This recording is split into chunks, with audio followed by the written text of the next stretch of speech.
Chiang झान उदासीन रहा। उसकी नजर चारों बूढ़ों पर पड़ी। उसने पाया कि वे सभी अराजक गुफा चरण के 10वीं परत के शिखर योद्धा थे और उनकी ताकत संरक्षक एल्डर के बराबर थी। उन्हें शीर्ष योद्धा माना जा सकता था, लेकिन दुर्भाग्य से उसके दिल में ये लोग चींटियों से अलग नहीं थे।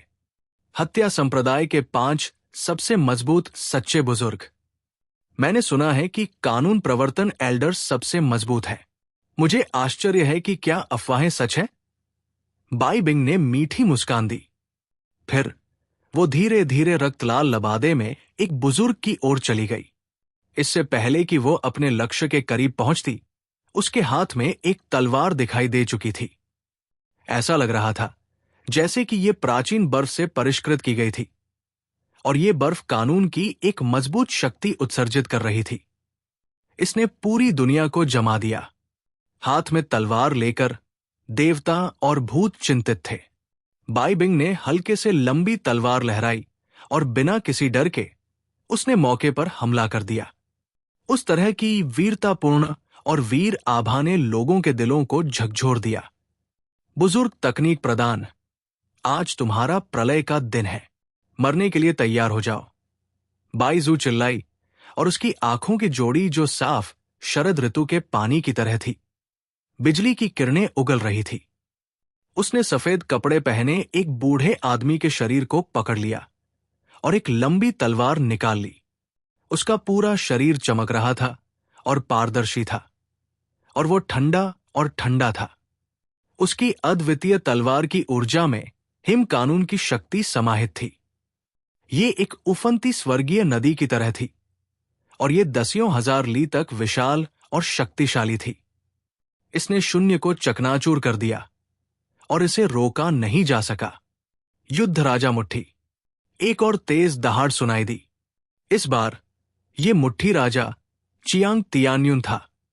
अजेय लड़ाई का इरादा उसके शरीर से फैल रहा था, जिससे वो एक देवता की तरह लग रहा था जो नश्वर दुनिया में उतर आया था।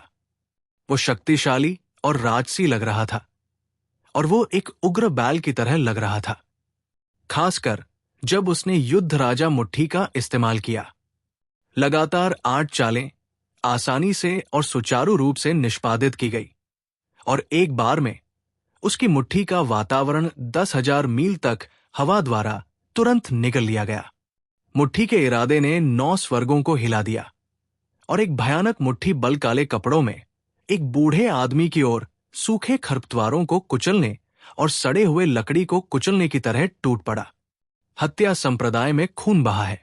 घास का एक तिनका भी पीछे नहीं बचा है। मार डालो। Golden spear.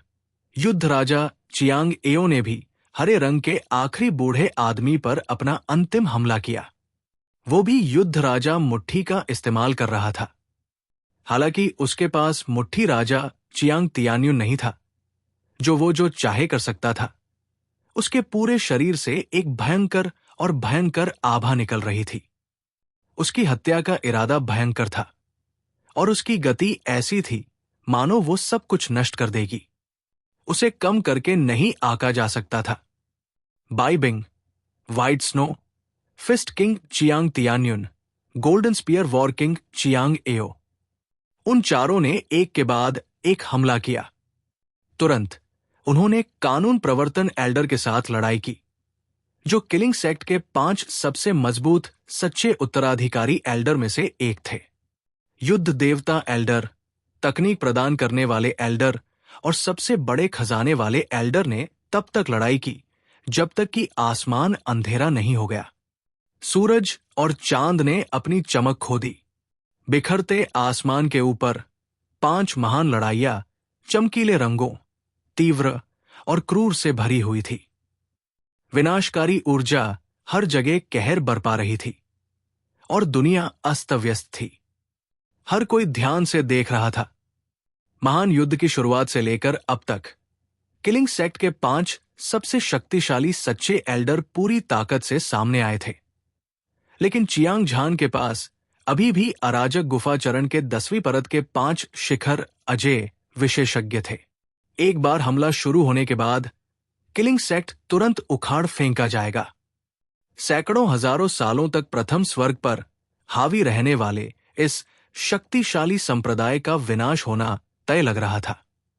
हालांकि वे देख सकते थे कि हत्या करने वाले संप्रदाय का नाश हो चुका था, फिर भी वे पूरी तरह से प्रत्याशा से भरे हुए थे। आखिरकार हत्या करने वाले संप्रदाय के गुरु झुओ तियानफान ने अभी तक अपना चेहरा नहीं दिखाया था और चियांग झान ने अभी तक अपनी सबसे बड़ी ताकत नहीं दिखाई थी। इन दो लोगों के बीच की लड़ाई का असली शिखर थी। दस्तक दस्तक दस्तक। हत्या करने वाले संप्रदाय की गहराई में एक बार फिर से आसमान को हिलाते हुए कदमों की आवाज गूंजी। ये अभी भी एक बूढ़ा आदमी था, जिसकी आकृति, भुजाएं और कमर शानदार थी। उसने गहरे बैंगनी रंग का लबादा पहना हुआ था और उसके सफेद बाल, जो ठंड की तरह दिख रहे थे, उसकी पीठ के पीछे लहरा रहे थे। उसके दृढ़ चेहरे पर दो सफेद भौहें झुकी हुई थी और उसकी गहरी आंखें खूनी चमक के साथ टिमटिमा रही थी। जो कोई भी उसे देखता, उसे बुरे सपने आते। ये आदमी अपने हाथ में 9 फीट लंबी विशालकाय तलवार पकड़े हुए था। ये गहरे लाल रंग का था और इससे एक अद्वितीय मारक आभा निकल रही थी।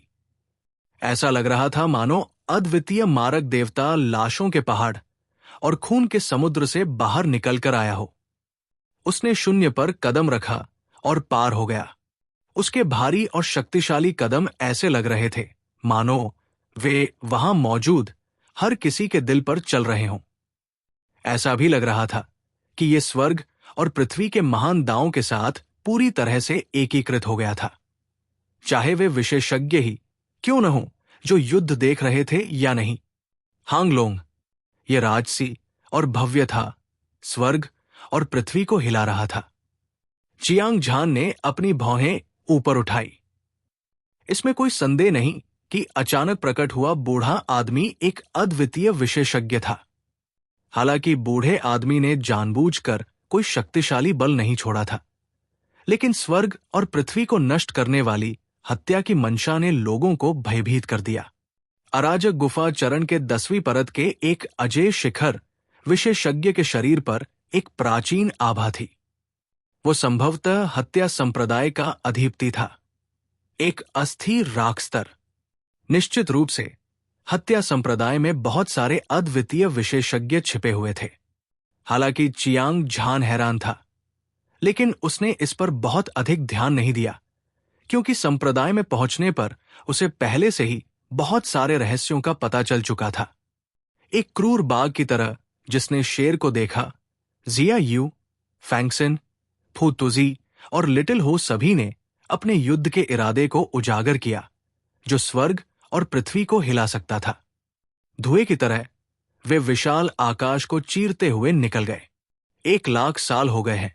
शुरू में मैंने सोचा था कि मुझे इस जीवन काल में किसी से लड़ने का मौका नहीं मिलेगा, लेकिन आज मुझे एक सच्चे प्रतिद्वंद्वी का सामना करना पड़ा है। यह भी अच्छा है। इस तरह मैं अब अकेला नहीं रहूंगा। गहरे बैंगनी रंग के लबादे में बूढ़े आदमी के युद्ध के मैदान में कदम रखने के बाद उसने खुद से बड़बड़ाया जैसे कि कोई और मौजूद नहीं था। उसकी नजर चियांग झान और दूसरों पर पड़ी। हालांकि उसकी आंखों में डर का हल्का सा निशान था, लेकिन उसने निडरता से अपनी हथेली में खून से लाल विशालकाय तलवार उठाई। बूढ़े भूत, यहां बेवकूफ बनने का नाटक करना बंद करो। अगर तुम्हें कुछ करना है तो पहले मुझसे ये मुक्का खाओ। इससे पहले कि चियांग झान कुछ कह पाता, लिटिल हो दहाड़ता हुआ गहरे बैंगनी रंग के लबादे में बिजली की तरह बूढ़े आदमी की ओर दौड़ा। उसने पहले ही हवा में अपना दुष्टों को दूर रखने वाला सच्चा शरीर प्रकट कर दिया था। लंबा आदमी अपने कंधे पर बाघ का सिर लिए हुए था और उसकी गर्दन शेर के बालों से ढकी हुई थी। उसका पूरा शरीर ड्रैगन के तराजू से ढका हुआ था और उसकी पीठ पर 2 इंद्रधनुषी रंग के फीनिक्स पंख हिंसक रूप से हिल रहे थे, जिससे ऊर्जा तूफान की लहरें पैदा हो रही थी, जो पूरे स्वर्ग और पृथ्वी को चीर रही थी।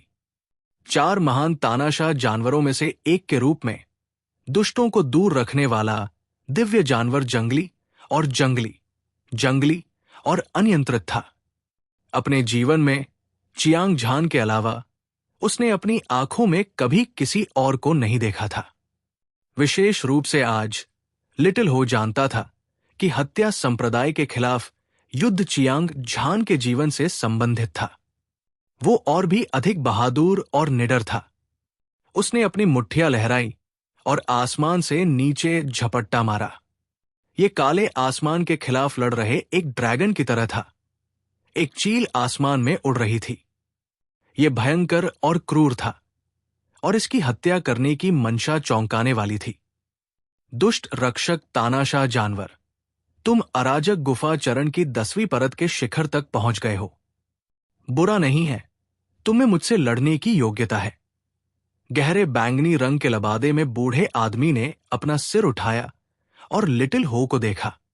उसकी आंखों से 2 तीखी तलवारें निकली जो एक अंतहीन खाई की तरह लग रही थी। वो घबराया हुआ लग रहा था, लेकिन उत्साहित भी।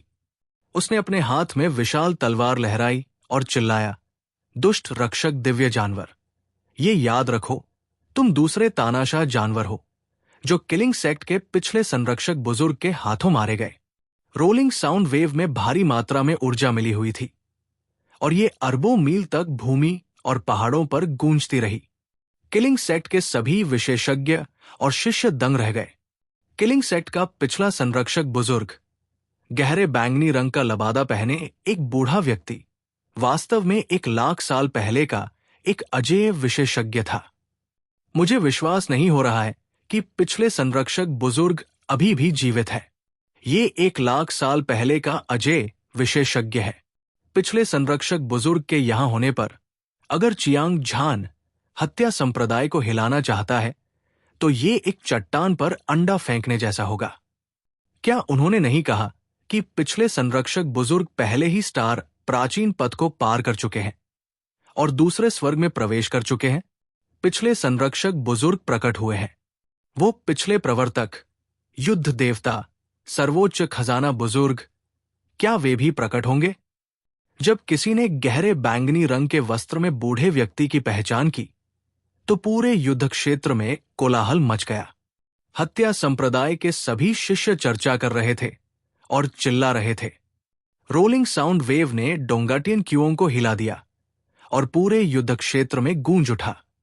वास्तव में ये केवल हत्या संप्रदाय के शिष्य ही नहीं थे जो चौंक गए थे। वे विशेषज्ञ जो चियांग झान और हत्या संप्रदाय के बीच युद्ध पर ध्यान दे रहे थे, वे भी चौंक गए थे। हर कोई जानता था कि हत्या संप्रदाय की स्थापना के बाद से इसे संप्रदाय के नेता की 2 पीढ़ियों द्वारा प्रतिस्थापित किया गया था। संप्रदाय के नेताओं की प्रत्येक पीढ़ी संप्रदाय का प्रभारी होगी और 5 सबसे मजबूत सच्चे बुजुर्गों का चयन किया जाएगा। बिना किसी संदेह के वो कानून प्रवर्तन, युद्ध देवता और कौशल प्रदान करना था। अंतिम खजाना बुजुर्गों की रक्षा करना था। पिछले संरक्षक बुजुर्ग उनमें से एक थे। अफवाहों के अनुसार जब से पिछले संरक्षक बुजुर्ग ने दुनिया में कदम रखा था, तब से वो अजेय थे और उन्होंने हत्या संप्रदाय में बहुत बड़ा योगदान दिया था। बाद में जब वो अराजक गुफा चरण की 10वीं परत के शिखर पर पहुंचे तो वे बिना किसी निशान के गायब हो गए, फिर कभी नहीं देखे गए। हत्या संप्रदाय के 5 सबसे मजबूत सच्चे उत्तराधिकारी बुजुर्गों के बारे में अलग अलग अफवाहें थी। कुछ ने कहा कि वे बुढ़ापे से मर गए थे, कुछ ने कहा कि वे दूसरे स्वर्ग में प्रवेश कर चुके थे और कुछ ने कहा कि वे पहले ही भगवान के दायरे में कदम रख चुके थे और देवता बन गए थे। हालांकि अलग अलग राय थी, लेकिन एक बात तो तय थी, किलिंग सेक्ट के 5 सबसे शक्तिशाली सच्चे बुजुर्ग निश्चित रूप से अपने युग के बेजोड़ विशेषज्ञ थे। अगर ऐसा न होता तो किलिंग सेक्ट पूरे प्रथम स्वर्ग पर हावी नहीं हो पाता। अब जब पिछले संरक्षक बुजुर्ग अचानक प्रकट हुए थे तो ये कल्पना की जा सकती थी कि किलिंग सेक्ट के शिष्य और युद्ध को देख रहे विशेषज्ञ कितने हैरान हुए होंगे। चियांग झान हैरान था। कोई आश्चर्य नहीं कि झुओ तियानफान ने खुद को दिखाने से इनकार कर दिया। यह पता चला कि 1 लाख साल पहले से एक बेजोड़ विशेषज्ञ किलिंग सेट की रखवाली कर रहा था। उसे यह स्वीकार करना पड़ा। किलिंग सेट को प्रथम स्वर्ग में सबसे मजबूत संप्रदाय के रूप में जाना जाता था। इसकी नींव मजबूत थी। इसमें छिपे हुए ड्रैगन और दुबके हुए बाघ थे और बादलों जितने विशेषज्ञ थे। बाकी सब कुछ एक तरफ रख दें तो केवल पिछले संरक्षक बुजुर्ग थे। ये दुनिया को जीतने के लिए पर्याप्त है। हालांकि पिछला संरक्षक एल्डर दुर्जय था। लिटिल हो 4 महान तानाशाह जानवरों में से एक था। दुष्ट रक्षक दिव्य जानवर स्वाभाविक रूप से शक्तिशाली और अजेय था। ये आदिम युग में छा गया और इसकी शक्ति ने 9 स्वर्गों को हिला दिया।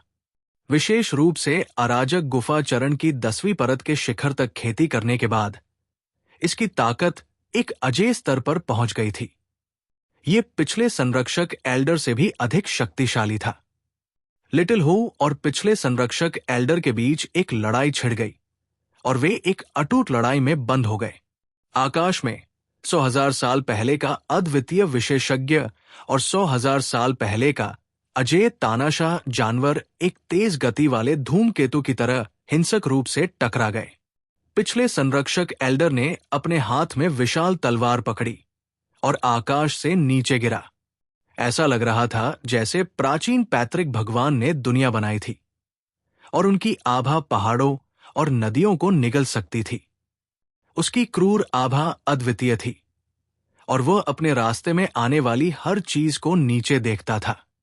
विशाल तलवार की ऊर्जा एक उफनती हुई लहर की तरह थी जो स्वर्ग और पृथ्वी पर फैल गई, अपने रास्ते में आने वाली हर चीज को निगल गई।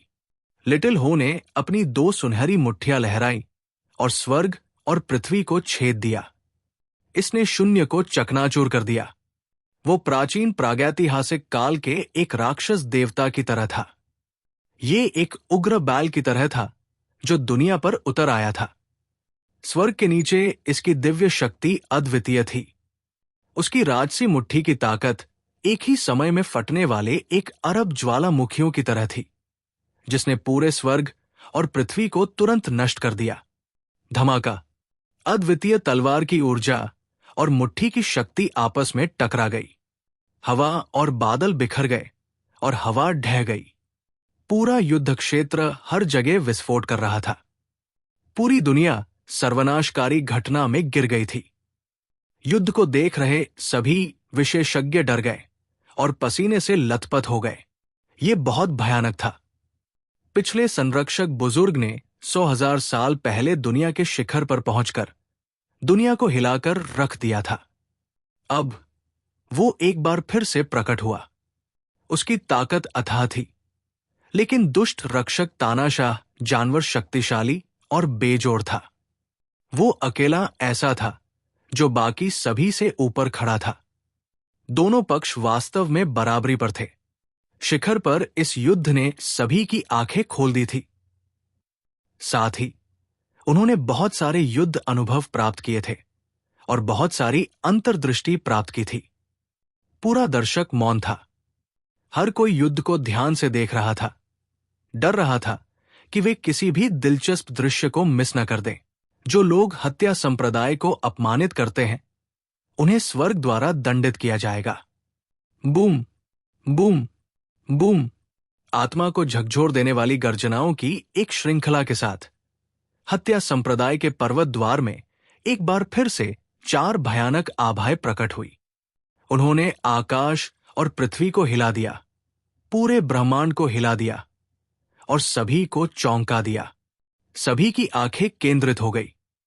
तुरंत उन्होंने 4 बूढ़े लोगों को शून्य में खड़े देखा जो आकाश में उड़ रहे थे। उन्होंने चियांग झान और अन्य लोगों को ठंडे दिमाग से देखा। उनमें से प्रत्येक लोहे के खून से भरी हत्या की मंशा को छोड़ रहा था जो 9 स्वर्गों में जा रही थी। असीम दबाव ने पूरे युद्ध के मैदान को ढक लिया और यहां तक कि हवा में भी एक तीव्र और खतरनाक आभा थी। हिस! सभी ने ठंडी हवा की सांस ली। इस बार दिखाई देने वाले 4 बुजुर्ग सभी अद्वितीय रूप से सुंदर थे और उनकी आभा ने आकाश को हिला दिया। वे बेजोड़ और बेजोड़ थे और उनकी हर एक ताकत पिछले संरक्षक बुजुर्ग से कम नहीं थी। अराजक गुफा चरण के 10वीं परत के 4 और शिखर योद्धा, और वे सभी अजेय थे। इस तरह के अद्वितीय विशेषज्ञ, उनमें से कोई भी करोड़ों नायकों को अधीनता में अपना सिर झुकाने के लिए पर्याप्त था। यह तो बताने की जरूरत नहीं कि उनमें से 4 एक ही समय पर प्रकट हुए थे। अगर वे सेना में शामिल हो गए और हमला शुरू कर दिया तो पूरे प्रथम स्वर्ग में कोई भी इससे बचाव नहीं कर सकता था। हत्या संप्रदाय की शक्तिशाली नींव पूरी तरह से प्रकट हो गई थी। हर कोई अपने दिल की गहराई से सम्मान से भर गया था। पिछले कानून लागू करने वाले, युद्ध के देवता, तकनीक प्रदान करने वाले, सर्वोच्च खजाना बुजुर्ग वास्तव में प्रकट हुए हैं। हत्या संप्रदाय के अनगिनत शिष्यों में से सफेद बालों वाले बुजुर्ग ने पिछले रक्षक बुजुर्ग को पहचान लिया और एक बार फिर चिल्लाया। उसने एक ही वाक्य में 4 महान अद्वितीय विशेषज्ञों की पहचान प्रकट कर दी थी। दृश्य में मौजूद हर कोई तुरंत समझ गया कि क्या हो रहा था। वास्तव में पिछले कानून लागू करने वाले के प्रकट होने के बाद उनमें से अधिकांश ने पहले ही अनुमान लगा लिया था कि वो पिछले कानून लागू करने वाले थे। युद्ध के देवता, कौशल प्रदान करने वाले और सर्वोच्च खजाना बुजुर्ग भी संभवतः प्रकट होंगे। आखिरकार इस बार चियांग झान ने अपने लोगों को हत्या संप्रदाय में ले जाया था और ये एक भयंकर हमला लग रहा था। ये दुर्जेय लाइनअप किलिंग संप्रदाय के लिए विनाश का कारण बनने के लिए पर्याप्त था। संप्रदाय का विनाश आसन्न था। स्वाभाविक रूप से किलिंग संप्रदाय के सभी शक्तिशाली योद्धा पूरी ताकत से सामने आएंगे। पिछले कानून प्रवर्तक, युद्ध देवता, तकनीक प्रदान करने वाले और सर्वोच्च खजाना बुजुर्ग की राजसी आकृति को देखते हुए किलिंग संप्रदाय के सभी शिष्यों और विशेषज्ञों को जो लड़ाई देख रहे थे, ऐसा लगा जैसे उन्हें उत्तेजक इंजेक्शन दिए गए हों। उनकी आंखें आश्चर्य से भर गई। हालांकि किलिंग संप्रदाय के गुरु झुओ तियानफान ने खुद को लंबे समय तक नहीं दिखाया था, लेकिन लड़ाई अब तक चल रही थी। हालांकि 100,000 साल पहले के 5 अद्वितीय विशेषज्ञों की लड़ाई की देखरेख में वे अपनी स्थिति को स्थिर करने में सक्षम थे। हालांकि वो चियांग झान और अन्य लोगों का विरोध कर सकता है या नहीं, ये देखने के लिए हर कोई इंतजार कर रहा था। चियांग झान हमेशा की तरह शांत था।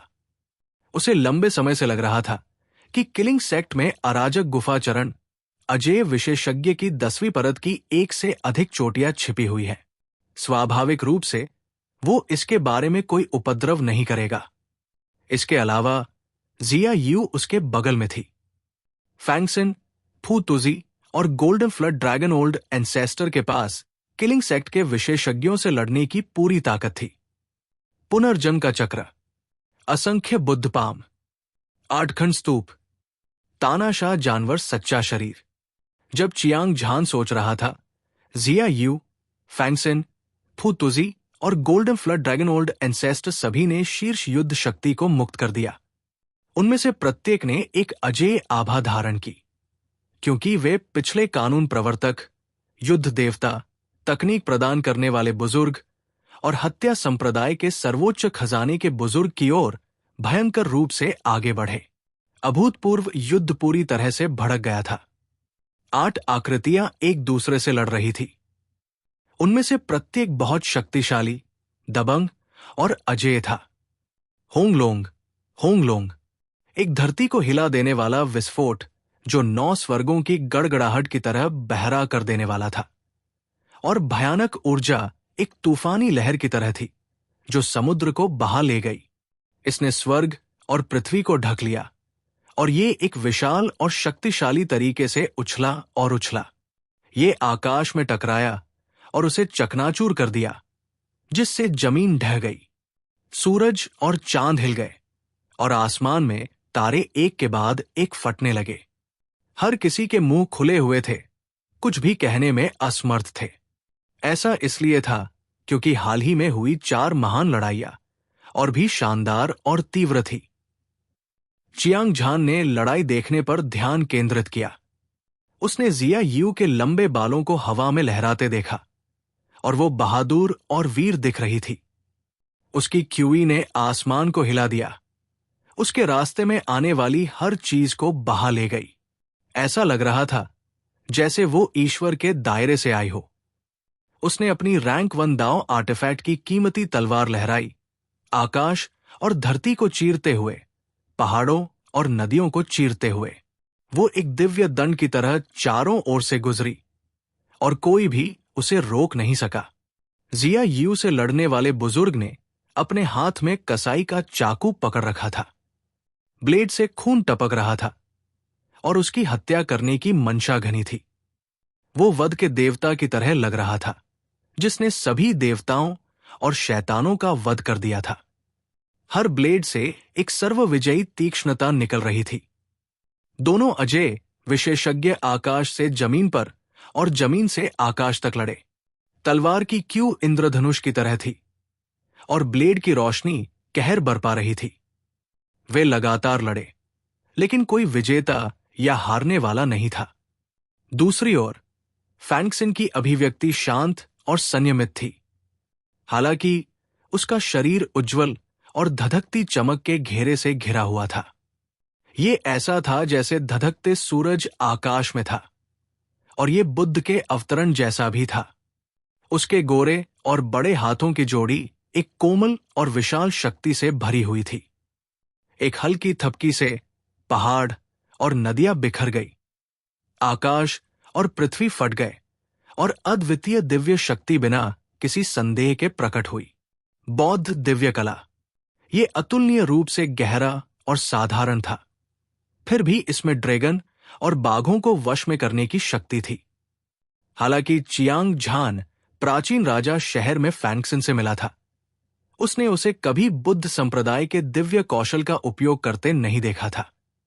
इस बार उसने बहुत विस्तृत रूप से देखा। फैंग सिन एक हथेली तकनीक का उपयोग कर रहा था।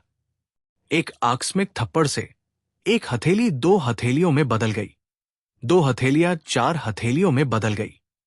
46 हथेलियों के साथ ताड़ की छाया की परतें कई गुना बढ़ गई, जिससे एक पल में ताड़ का पहाड़ बन गया। इसने स्वर्ग और पृथ्वी को दबा दिया और दुनिया को स्थिर कर दिया। इसकी शक्ति विशाल और अद्वितीय थी। ये एक प्रभावशाली हथेली तकनीक थी, खासकर जब फैनिक्सिन ने इसे सुचारू रूप से और स्वतंत्र रूप से प्रसारित किया। ऐसा लग रहा था कि वो अपने मूल स्व में लौटने के दायरे में पहुंच गया है। इसने लोगों को सड़े हुए को जादुई में बदलने का एहसास दिलाया। फैनिक्सिन द्वारा हमला किए गए बूढ़े व्यक्ति ने अपने भाले को दोनों हाथों से पकड़ रखा था और ये युगों में घुस गया और देवताओं की हत्या कर दी।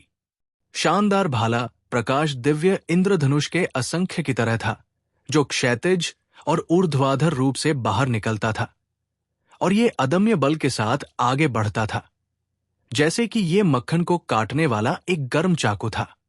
वे दोनों बराबरी के थे और थोड़े समय में विजेता का निर्धारण करना असंभव था। चियांग झान ने अपना सिर हिलाया। फैंग सिन वास्तव में बुद्ध संप्रदाय का एक प्रतिभाशाली व्यक्ति था। उसकी ताकत वास्तव में असाधारण थी और वो स्वर्ग के नीचे अद्वितीय था। जब वो गुप्त रूप से फैंग सिन की प्रशंसा कर रहा था, तो उसने अपना ध्यान फू तुजी और golden flood dragon old ancestor पर केंद्रित कर दिया। इस समय फू तुजी ने पहले ही ड्रैगन कबीले की रक्तरेखा को मुक्त कर दिया था। उसका शरीर सुनहरी रोशनी से घिरा हुआ था और उसकी ड्रैगन आभा ने आकाश को हिला दिया। उसके सिर के ऊपर 8 खंड स्तूप का शिवालय तैर रहा था और ये एक चमकदार रोशनी उत्सर्जित कर रहा था, जिसने पूरे समय और स्थान को रोशन कर दिया था। इस युवक की आभा आसमान तक फैली हुई थी। उसकी लड़ाई की भावना आसमान छू रही थी और वो एक शानदार तरीके से चित्रण कर रहा था। उसने दुनिया को तिरस्कार से देखा। उसकी दोनों मुट्ठियां बाहर निकली हुई थी और उसकी मुट्ठियों की हवा एक उग्र दिव्य ड्रैगन की तरह थी। ये एक भव्य तरीका था और उसकी असीम मुट्ठी की ताकत दुनिया और दुनिया की हर चीज को नष्ट कर सकती थी। यहां तक कि देवताओं और शैतानों ने भी उस पर सीधे हमला करने की हिम्मत नहीं की। सबसे चौंकाने वाली बात यह थी कि फूत तुजी द्वारा फेंके गए हर मुक्के के साथ उसकी मुट्ठी की जबरदस्त ताकत आठखंड स्तूप द्वारा बढ़ाई गई थी और इसकी शक्ति 8 गुना बढ़ गई थी। इसने वास्तव में प्राचीन काल के ड्रैगन कबीले के अजेय आचरण को प्रदर्शित किया था, जो सभी स्वर्गों और सभी दुनियाओं को जीतने में सक्षम था। हालांकि फूत तुजी का हमला भयंकर था, लेकिन इसे एक बूढ़े व्यक्ति ने मजबूती से रोक दिया, जो अपने हाथ में एक बड़ी कुल्हाड़ी पकड़े हुए था। आखिरकार उसका प्रतिद्वंद्वी 1,00,000 साल पहले का एक अद्वितीय विशेषज्ञ था। वो अपनी कुल्हाड़ी के साथ एक हो गया था। उसकी ताकत आसमान को चीर सकती थी। विशाल कुल्हाड़ी एक अर्धचंद्र की तरह थी, जो ठंडी चमक बिखेर रही थी। एक ही वार ने स्वर्ग और पृथ्वी को आधा कर दिया। वे दोनों अराजक गुफा चरण की 10वीं परत के शिखर पर अजेय अस्तित्व थे। फूतुजी और वो बूढ़ा आदमी जो विशाल कुल्हाड़ी पकड़े हुए था, बार बार भिड़ गया, जिससे दोनों के खून की धार बह निकली। ये भी ड्रैगन और बाघों के बीच एक भयंकर युद्ध था। हालांकि ये एक भयंकर युद्ध था, लेकिन उनके जीवन को कोई खतरा नहीं था। इसके अलावा चियांग झान को फूतुजी पर पूरा भरोसा था। उसने एक बार फिर golden flood dragon old ancestor को देखने के लिए अपना सिर घुमाया और हैरान भाव प्रकट किए बिना नहीं रह सका। Golden flood dragon old ancestor कभी गोल्डन हॉर्न फ्लड ड्रैगन कबीले का सदस्य था और उसे केवल एक साधारण दिव्य जानवर माना जा सकता था। हालांकि जब से चियांग झान ने हिंसक ड्रैगन राजा को मार डाला और उसे अपने प्रतिद्वंद्वी के खून को परिष्कृत करने की अनुमति दी, golden flood dragon old ancestor में जबरदस्त बदलाव आया था। वो एक गोल्डन हॉर्न फ्लड ड्रैगन से 4 महान तानाशाह जानवरों में से एक में बदल गया था।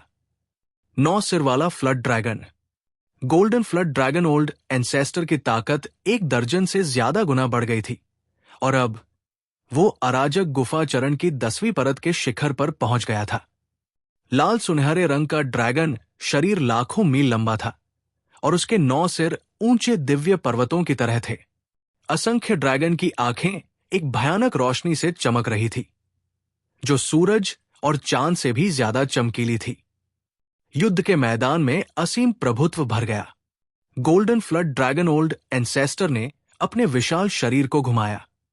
उसकी 9 ड्रैगन की पूंछें क्षितिज पर फैल गई, सूरज और चांद को हिलाते हुए और सितारों को चकनाचूर करते हुए। वो जहां भी जाता, सब कुछ अपना रंग खो देता। Golden flood dragon old ancestor के चारों ओर 2 तलवारों वाला एक बूढ़ा आदमी उड़ रहा था। वो बिजली की तरह तेज था। हालांकि उसने golden flood dragon old ancestor से सीधे लड़ने की हिम्मत नहीं की। आसमान से 2 धधकती तलवार की रोशनी निकली। तीखा तीर चांद पर टकराने वाले धूमकेतु जैसा था। इसे कम करके नहीं आंका जा सकता था। लड़ाई एक प्रचंड आग की तरह भड़क रही थी। चियांग झान ने अपने परिवार और दोस्तों को देखा, जो अपनी जान की बाजी लगाकर लड़ रहे थे। उसके शरीर में खून तुरंत उबलने लगा और उसकी शक्तिशाली लड़ाई की मंशा को रोका नहीं जा सका, क्योंकि वो उसके शरीर से बाहर निकल गई। झुओ तियानफान, तुम्हारे पास और कौन से तुरुप के पत्ते हैं? तुम उन्हें सब क्यों नहीं दिखाते? चियांग झान की आंखों से 2 दिव्य प्रकाश की किरणें चमकते सूरज की तरह निकली, जो उस महल पर जा टिकी जहां झुओ तियानफान साधना कर रहा था। वो जोर से दहाड़ा और उसका लंबा और सीधा शरीर तेजी से फैल गया। वो 1,00,000 फीट लंबे आधे मानव आधे ड्रैगन शरीर में बदल गया। ऐसा लग रहा था मानो अजेय युद्ध देवता की शक्ति ने स्वर्ग को हिला दिया हो। और ऐसा भी लग रहा था जैसे प्रागैतिहासिक पैतृक ड्रैगन सभी दुनिया में कहर बरपा रहा हो। भयानक ड्रैगन की ताकत और युद्ध की मंशा ने पूरे प्रथम स्वर्ग को घेर लिया, जिससे लाखों मील के भीतर के पहाड़ और नदियां हिल गई और बेचैन हो गई। अनगिनत जीवों ने महसूस किया कि उनका खून ठंडा हो गया है। धमाका, धमाका, धमाका। चियांग झान ने एक मुक्का मारा। विशाल ऊर्जा आकाशगंगा की तरह थी, जिसने 9 स्वर्गों को तोड़ दिया। ये झरने की तरह बहता हुआ नीचे आया, हत्या संप्रदाय में टकराया और इसे खंडहर में बदल दिया। एक ही मुक्का ने पूरे को नष्ट कर दिया था। ये चियांग झान का एक सामान्य मुक्का लग रहा था, लेकिन इसने पूरे हत्या संप्रदाय को पूरी तरह से नष्ट कर दिया था। इस अजेय दिव्य शक्ति ने लगभग सभी की आंखों को अपनी जेबों से बाहर निकलने पर मजबूर कर दिया। क्या ये चियांग झान की ताकत थी? उसने हत्या संप्रदाय के पिछले संरक्षक को पूरी तरह से पीछे छोड़ दिया था। कानून प्रवर्तन, युद्ध देवता, तकनीक प्रदान करने वाला, सर्वोच्च खजाना बुजुर्ग, 100,000 साल पहले का अद्वितीय विशेषज्ञ, वो चियांग झान के सामने एक चींटी जितना छोटा था। इसमें कोई आश्चर्य नहीं कि चियांग झान हत्या संप्रदाय के मास्टर झुओ तियानफान को हराने में सक्षम था। वो वास्तव में चौंकाने वाली हद तक शक्तिशाली था। हर कोई डर गया था। चियांग झान ने एक ही मुक्का मारकर हत्या करने वाले संप्रदाय को नष्ट कर दिया था। उसकी अद्वितीय दिव्य शक्ति पूरी तरह से प्रदर्शित हुई थी। वो मार्शल दांव का सच्चा प्रतिभाशाली व्यक्ति था, अद्वितीय विशेषज्ञ। चियांग झान के सामने स्वर्ग और पृथ्वी ने अपना रंग खो दिया और सूर्य और चंद्रमा ने अपनी चमक खो दी। वो एक दिव्य राजा की तरह था, जो अपने हाथ के एक झटके से स्वर्ग और पृथ्वी के ऊपर खड़ा था। उसके हाथ के एक झटके से ये बारिश में बदल गया, पूरे स्वर्ग में फैल गया, पूरी दुनिया में अजेय। चियांग झान की ताकत के साथ हत्या करने वाले संप्रदाय को नष्ट करना उसकी हथेली को मोड़ने जितना आसान था। ऐसा लग रहा था कि सैकड़ों हजारों सालों से पहले स्वर्ग पर हावी होने वाला, हत्या करने वाला संप्रदाय पूरी तरह से खत्म हो गया था। एक युग समाप्त होने वाला था और एक नया युग आने वाला था। इसमें कोई संदेह नहीं था कि नया युग चियांग झान का था। उसकी चमक ने पहले स्वर्ग में लाखों मील के पहाड़ों और नदियों को रोशन कर दिया। महामहिम ने दुनिया के सभी वीरों को दबा दिया। दुनिया में किसी ने भी चियांग झान को भड़काने की हिम्मत नहीं की, अन्यथा वे निश्चित रूप से मौत को दावत दे रहे होते। चियांग झान के लंबे और सीधे व्यक्तित्व को देखकर युद्ध देख रहे सभी विशेषज्ञों ने अपने दिल की गहराई से उसकी प्रशंसा की। यहां तक कि हत्या संप्रदाय के शिष्यों ने भी अपने महान सिर नीचे कर लिए। चियांग झान, तुम्हारे पास जीने के लिए केवल एक दिन बचा है। तुम्हारी हिम्मत कैसे हुई कि तुम हत्या संप्रदाय में आकर इतना अहंकारी व्यवहार कर रहे हो? तुम जीने से थक गए होगे। हांग, हवा और बादल उमड़ रहे थे और स्वर्ग और पृथ्वी कांप रहे थे। ऐसा लग रहा था मानो पूरी दुनिया हिल गई हो। हत्या संप्रदाय के खंडहरों से एक भयानक क्यूई बन निकली, मानो वो नुवे स्वर्ग को नष्ट करना चाहती हो। इसके तुरंत बाद रक्तलाल कपड़ों में एक आकृति आसमान में उड़ी और सभी की आंखों के सामने प्रकट हुई। किलिंग सेट मास्टर झुओ तियानफान एक half step two year moon stage विशेषज्ञ थे। एक अजेय अस्तित्व जो एक बार पहले स्वर्ग के नंबर एक विशेषज्ञ के रूप में जाने जाते थे। उन्होंने आखिरकार खुद को दिखाया। अपनी पीठ के पीछे अपने हाथों से वो एक दिव्य पर्वत की तरह लग रहे थे। वो गुस्से में थे। वो आसमान में उड़ गए और धरती को हिला दिया। वो स्वर्ग और धरती के अधिपति की तरह लग रहे थे। उन्होंने हर चीज को तिरस्कार से देखा। हर किसी को अपने शरीर को घेरने वाला एक भारी और राजसी दबाव महसूस हुआ। ऐसा लग रहा था जैसे पूरा ब्रह्मांड उन पर टूट रहा हो। वे खून खांसने से खुद को रोक नहीं पाए। हालांकि चियांग झान और अन्य लोग शुरू से अंत तक बहुत शक्तिशाली थे, किलिंग सेक्ट मास्टर झुओ तियानफान शांत और संयमित लग रहे थे। यह स्पष्ट था कि वो खुद पर पूरा भरोसा कर रहे थे। बच्चे, इस आदमी के शरीर में एक भयानक शक्ति छिपी हुई है। तुम्हें सावधान रहना चाहिए। पिल सेंट हेवनली मास्टर की आंखों में एक दिव्य प्रकाश चमक उठा। फिर उसने चियांग झान के कान में फुसफुसाया। ये सुनते ही चियांग झान की आंखों में एक गंभीर भाव प्रकट हुआ। वास्तव में पिल सेंट हेवनली मास्टर को उसे याद दिलाने की कोई जरूरत नहीं थी। वो ये भी देख सकता था कि न केवल जुओ तियानफान अपनी चरम स्थिति में पहुंच गया था, बल्कि उसके शरीर में एक क्यूई भी थी जो स्वर्ग और पृथ्वी से भी अधिक भयानक थी। इसने सभी की रीढ़ में सिहरन पैदा कर दी। अफवाहों के अनुसार हत्या संप्रदाय और दिव्य न्यायालय का संबंध था। शायद जुओ तियानफान के शरीर में ईश्वरीय क्षेत्र से आया एक खजाना था। चियांग झान जैसा शक्तिशाली व्यक्ति भी अपनी रक्षा कम करने की हिम्मत नहीं करेगा।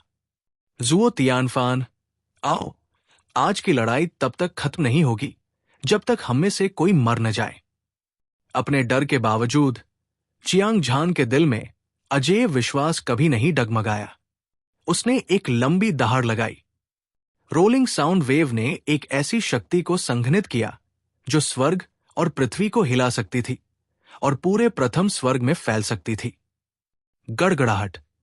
चियांग झान के शरीर से एक मजबूत लड़ाकू भावना निकली, जैसे कि एक स्तंभ जो आकाश को थामे हुए हो। यह विशाल आकाश को चीरता हुआ निकल गया और उसका शरीर, जो 1,00,000 मीटर लंबा था, सुनहरे प्रकाश से आच्छादित था। ये इंद्रधनुष की तरह चमकीला था। क्रोध में ड्रैगन के तराजू की परतें फैली हुई थी। तेज आभा ने लोगों को इसे छूने की हिम्मत नहीं होने दी। चूंकि तुम मरने की जल्दी में हो, तो मैं तुम्हारी इच्छा पूरी करूंगा। हत्या करने वाले संप्रदाय के गुरु झुओ तियानफान ने दहाड़ लगाई। उसकी खूनी आंखों से एक चौंकाने वाली हत्या की मंशा निकली। अपने हाथ की एक झटक से उसने एक कीमती तलवार निकाली। ये 4 फीट लंबी और हथेली जितनी चौड़ी थी। इसका पूरा शरीर गहरा लाल था, मानो ये खून से लथपथ हो। इससे हिंसक हत्या की मंशा निकल रही थी। एक उग्र महासागर की तरह इसने बिखरी हुई युद्ध भूमि को डुबो दिया। यह सबसे भयानक रैंक 1 दांव आर्टिफैक्ट था और ये एक हत्या का हथियार भी था। ऐसा लग रहा था जैसे इसने अरबों लोगों की हत्या कर दी हो और सभी स्वर्गीय देवताओं और शैतानों को मार डाला हो।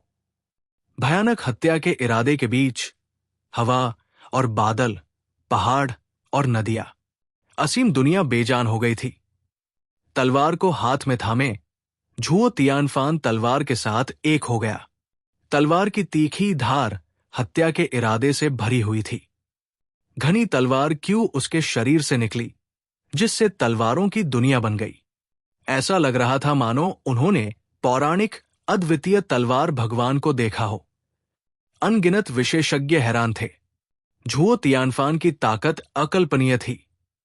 पूरी दुनिया में शायद चियांग झान को छोड़कर कोई भी ऐसा नहीं था जो उसके साथ प्रतिस्पर्धा करने की हिम्मत रखता हो।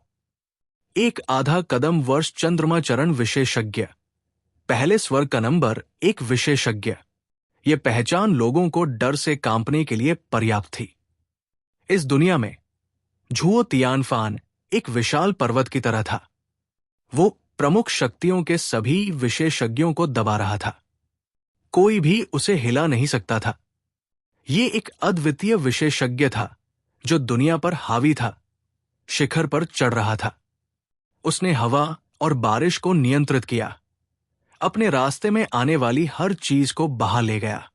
अभी सभी को लगा कि हत्या करने वाला संप्रदाय उखाड़ फेंका जाएगा। लेकिन अब जब किलिंग सेक्ट मास्टर झुओ तियानफान प्रकट हुए थे, तो ये विचार तुरंत उनके दिमाग में डगमगा गया। हालांकि सभी ने अपनी आंखें चौड़ी की और युद्ध के मैदान को बिना पलक झपकाए घूरते रहे, क्योंकि वे जानते थे कि ये एक अभूतपूर्व युद्ध था। प्रस्तावना शुरू होने वाली थी। ये युद्ध न केवल किलिंग सेक्ट के अस्तित्व से संबंधित था, बल्कि ये प्रथम स्वर्ग की शक्ति संरचना से भी संबंधित था, जो 100,000 वर्षों से अधिक समय तक चली थी। अगर चियांग झान जीत गया तो ये एक नया युग होगा। इसके विपरीत, अगर किलिंग सेक्ट मास्टर झुओ तियानफान जीत गया तो जंबो सेक्ट बेहद शक्तिशाली हो जाएगा। भविष्य में कोई भी उसे चुनौती देने की हिम्मत नहीं करेगा।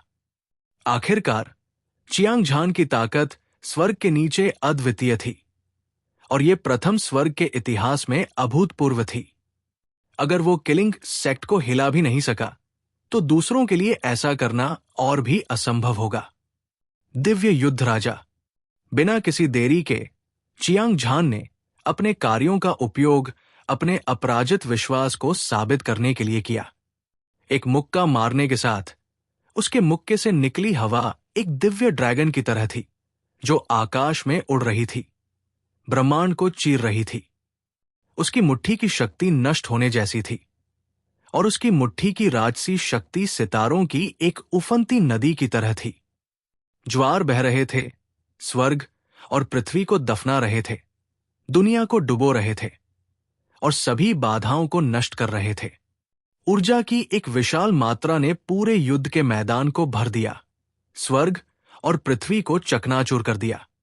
अजेय और दबंग आभा ने पूरे विश्व को मौत के सन्नाटे में डाल दिया। चियांग झान जुओ तियानफान की ताकत से अच्छी तरह वाकिफ था। यही वजह थी कि उसने अपना सबसे शक्तिशाली हमला किया। उसने युद्ध राजा दिव्य मुट्ठी को उसकी चरम अवस्था, शाश्वत पर धकेल दिया था। वध, मृत्यु, भक्षण, क्षय, अंत, निराशा, उत्पत्ति, पुनर्जन्म, भय। उसकी मुट्ठी में 10 अलग अलग प्रकार की कानून ऊर्जाएं इकट्ठी थी। जहां से भी ये गुजरा, दुनिया में सब कुछ विनाश के कगार पर लग रहा था। सर्वनाश का दृश्य अतुलनीय रूप से चौंकाने वाला था। इससे भी ज्यादा भयावह यह था कि युद्ध शक्ति के 36 गुना प्रवर्धन के तहत विनाशकारी शक्ति अजेय थी। मानो वह अपने रास्ते में आने वाली हर चीज को नष्ट कर सकती थी। हे भगवान, क्या यह प्रथम स्वर्ग को पूरी तरह से नष्ट करने वाला है? एक पल में सभी लोग घबराकर चिल्ला उठे, खास तौर पर किलिंग सेक्ट के लाखों शिष्य। जब उन्होंने खतरनाक क्यूई को महसूस किया, तो वे सभी भयभीत पक्षियों की तरह घबराकर भाग गए। फुसफुसाहट, फुसफुसाहट, अनगिनत छायाएं उल्का वर्षा में बदल गई और आकाश में फैल गई, जब तक कि वे लाखों मील दूर नहीं हो गई। किलिंग सेक्ट के शिष्यों ने आखिरकार हिलना बंद कर दिया। उन्होंने दूर से चियांग झान को देखा। ऐसा लग रहा था जैसे उन्होंने दूर से प्राचीन शैतान भगवान को देखा हो। सभी की आंखें आश्चर्य से भर गई। वो बहुत शक्तिशाली है। झुओ तियानफान चौंक गया और उसकी आत्मा कांपने लगी। हालांकि वो जानता था कि चियांग झान की ताकत अद्वितीय और अद्वितीय थी। उसने कभी सपने में भी नहीं सोचा था कि ये इतना भयानक होगा। जैसे ही चियांग झान का मुक्का छूटा, झुओ तियानफान को तुरंत एक खतरनाक क्यूई महसूस हुई, जो उसकी अस्थि मज्जा में गहराई तक घुस गई। ऐसा लग रहा था जैसे वो इस मुक्के का सामना बिल्कुल नहीं कर सकता था और मौके पर ही मारा जाने वाला था। हालांकि झुओ तियानफान एक अर्धचरण से वर्ष चंद्रचरण योद्धा था, लेकिन 1 साल की साधना एक साधारण व्यक्ति के लिए सैकड़ों या हजारों वर्षों की साधना के बराबर थी। चाहे वो उसके शरीर की ताकत हो, उसके द्वारा की गई साधना तकनीक हो, या उसके द्वारा समझे गए विशेष नियमों की शक्ति हो, उसके हाथ में हथियार, और यहां तक कि उसके शरीर के भीतर मौजूद ऊर्जा, ये सभी एक असामान्य स्तर पर पहुंच गए थे। लेकिन चियांग झान के अंतिम घातक प्रहार के सामने उसका सारा आत्मविश्वास अचानक हवा और बादलों की तरह गायब हो गया, बिना किसी निशान के गायब हो गया। वो निश्चित रूप से मर चुका था। झुओ तियानफान को खुद लगा कि वो निश्चित रूप से मर चुका है। अपनी सबसे मजबूत अवस्था में आने के बाद हांगलोंग, वो जानता था कि समय की शक्ति का उपयोग करने के अलावा चियांग झान से लड़ने का कोई और तरीका नहीं था। भन-भनाहट, एक विचार के साथ झुओ तियानफान के शरीर से क्रिस्टल स्पष्ट प्रकाश के घेरे निकले। ऐसा लग रहा था जैसे उसे देवताओं का आशीर्वाद मिला हो, लेकिन साथ ही वो सबसे चमकदार सूरज बन गया हो। उसने लंबी तलवार लहराई और चियांग झान पर हमला किया। प्रकाश के सभी घेरे तलवार की धार के साथ बाहर निकल गए। घनी तरह से भरे हुए प्रभा मंडल ने एक मार्ग बनाया जो अंतरिक्ष द्वारा बाधित नहीं था और समय के प्रवाह को अनदेखा करता था। एक पल में इसने चियांग झान के शरीर को ढक लिया। तुरंत समय की रहस्यमय शक्ति ने चियांग झान के शरीर पर काम किया और उसके जीवन काल को उलटना शुरू कर दिया। इस तरह के भयानक हमले को half step two year moon stage विशेषज्ञ का तुरुप का पत्ता माना जा सकता है। जब तक कोई समय की शक्ति को नहीं समझ लेता, तब तक वो केवल अपने जीवन काल के समाप्त होने और मरने का इंतजार कर सकता है। चियांग झान ने 108 जन्म स्थानों को संघनित किया और युद्ध राजा पुराने पूर्वजों के रक्त सार को परिष्कृत किया। जब उसकी शक्ति अपने चरम पर पहुंची, तो वो झुओ तियानफान से कहीं अधिक शक्तिशाली था। लेकिन अंत में वो केवल अराजक गुफा चरण की 10वीं परत के शिखर पर था, इसलिए उसे समय की शक्ति के बारे में कुछ भी नहीं पता था। उसके पास इसके खिलाफ लड़ने का कोई तरीका नहीं था। ये चियांग झान और झुओ तियानफान के बीच सबसे बड़ा अंतर था। हर कोई महसूस कर सकता था कि उनका जीवन काल 1 साल कम हो रहा है। अपनी घबराहट के बीच चियांग झान को घूरते हुए उनकी आंखों में संदेह उभर आया। वे जानते थे कि चियांग झान के पास टाइम क्यूई के हमले को हल करने का कोई तरीका होना चाहिए, अन्यथा वे खुले तौर पर हत्या संप्रदाय पर हमला करने की हिम्मत नहीं करेंगे। हालांकि स्वर्ग पृथ्वी कानून का प्रतिनिधित्व करने वाली समय की शक्ति को वास्तव में क्या दबा सकता है, हर कोई भ्रमित था। झुओ तियानफान ने ठंडे अंदाज में चियांग झान को देखा। उसने अपनी पलकें भी नहीं हिलाई। वो ये भी अनुमान लगा रहा था कि चियांग झान समय की शक्ति को अनदेखा करने में इतना आश्वस्त क्यों था। पिल सेंट हेवनली मास्टर एकमात्र व्यक्ति था जिसने गर्व भरी मुस्कान प्रकट की। रिवॉल्विंग स्टार पैसेज पिल, जिसे उसने परिष्कृत किया था। हालांकि ये केवल एक रॉयल ग्रेड ट्रेजर पिल थी, लेकिन इसमें समय और स्थान को बदलने की शक्ति थी। एक बार जब उसने इस मेडिसिन पिल को परिष्कृत किया, तो एक अगरबत्ती को जलने में जितना समय लगता है, आधे कदम से लेकर साल के चंद्रमा चरण के योद्धा की बात तो दूर, एक सच्चा भगवान भी इसके बारे में कुछ नहीं कर पाएगा। स्टार शिफ्टिंग पिल की मदद से चियांग झान को इस लड़ाई में किलिंग सेक्ट मास्टर झुओ तियानफान को हराने का पूरा भरोसा था। इस बिंदु पर पिल सेंट हेवनली मास्टर आत्मविश्वास से भरा हुआ था। चियांग झान भी पिल सेंट हेवनली मास्टर की तरह शांत था। उसने लड़ाई शुरू होने से पहले ही स्टार शिफ्टिंग पिल को परिष्कृत कर लिया था। ये स्वर्ग के भगवान, देवताओं के देवता और सभी देवताओं के आदर्श द्वारा परिष्कृत एक औषधि की गोली थी। इसके चमत्कार कुछ ऐसे नहीं थे जिनका झुओ तियानफान विरोध कर सकता था। वास्तव में जब चियांग झान का दिमाग तेजी से चल रहा था, तो उस पर इस्तेमाल की गई समय की शक्ति अचानक बिना किसी निशान के गायब हो गई। हालांकि उसके पीछे आकाश और पृथ्वी पर एक बड़ी आपदा आई हुई थी, धूल में बदल जाना। इस दृश्य ने न केवल चियांग झान को चौंका दिया, बल्कि उन विशेषज्ञों को भी जो युद्ध देख रहे थे। वे समझ नहीं पा रहे थे कि क्या हो रहा है। उन्होंने व्यक्तिगत रूप से हत्या करने वाले संप्रदाय के गुरु झुओ तियानफान को चियांग झान पर हमला करने के लिए समय की शक्ति को मुक्त करते हुए देखा था, और उनमें से हर कोई महसूस कर सकता था कि उनका जीवन काल कम हो गया था। हालांकि चियांग झान ने ऐसा व्यवहार किया जैसे कुछ हुआ ही न हो, और वो पूरी तरह से सुरक्षित था। ये इस बात का संकेत था कि चियांग झान पहले से ही भगवान बन चुका था। दुनिया में कोई भी शक्ति नहीं थी जो उसे नुकसान पहुंचा सके। झुओ तियानफान के चेहरे के भाव एकदम बदल गए। पसीना बारिश की तरह बहने लगा। वो नहीं बता सका कि अभी क्या हुआ था। हालांकि उसे यकीन था कि चियांग झान को बिल्कुल भी चोट नहीं लगी थी। समय की शक्ति उसके लिए कोई खतरा पैदा नहीं कर सकती थी। इससे उसे ऐसा महसूस हुआ जैसे वह बुराई की खाई में गिर गया हो। चियांग झान का सामना करना एक युद्ध देवता का सामना करने जैसा था, जिसे वो कभी नहीं हरा पाएगा। झुओ तियानफान को तुरंत निराशा महसूस हुई। वो जानता था कि ये हार पहले से ही तय थी। इसके अलावा चियांग झान की मुट्ठी की ताकत उसे मारने वाली थी। मौत उस पर उतरने वाली थी। इस समय उसकी ठंडी और क्रूर आंखों में पागलपन का संकेत दिखाई दिया और उसका शरीर एक जोरदार धमाके के साथ फट गया। खून के तूफान के बीच एक दिव्य प्रकाश जो स्वर्ग के एक स्तंभ की तरह लग रहा था, ये सीधे नुवे स्वर्ग को भेदता हुआ और उस अवर्णनीय रूप से धधकते प्रकाश स्तंभ के भीतर कोई भी झुओ तियानफान की बची हुई आत्मा को हिंसक रूप से कांपते हुए देख सकता था।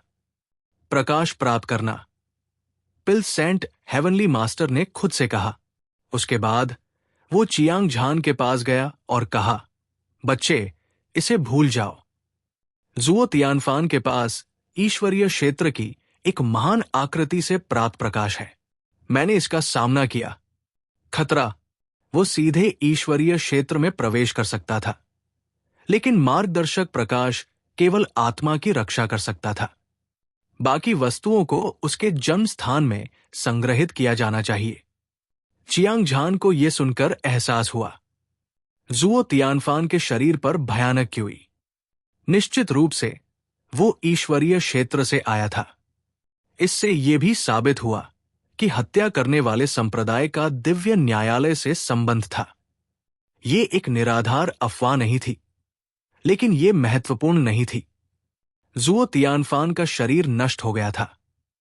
बची हुई आत्माएं ईश्वरीय क्षेत्र में प्रवेश कर गई थी और हत्या करने वाले संप्रदाय ने अपनी गति खो दी थी। ये लड़ाई समाप्त हो गई थी।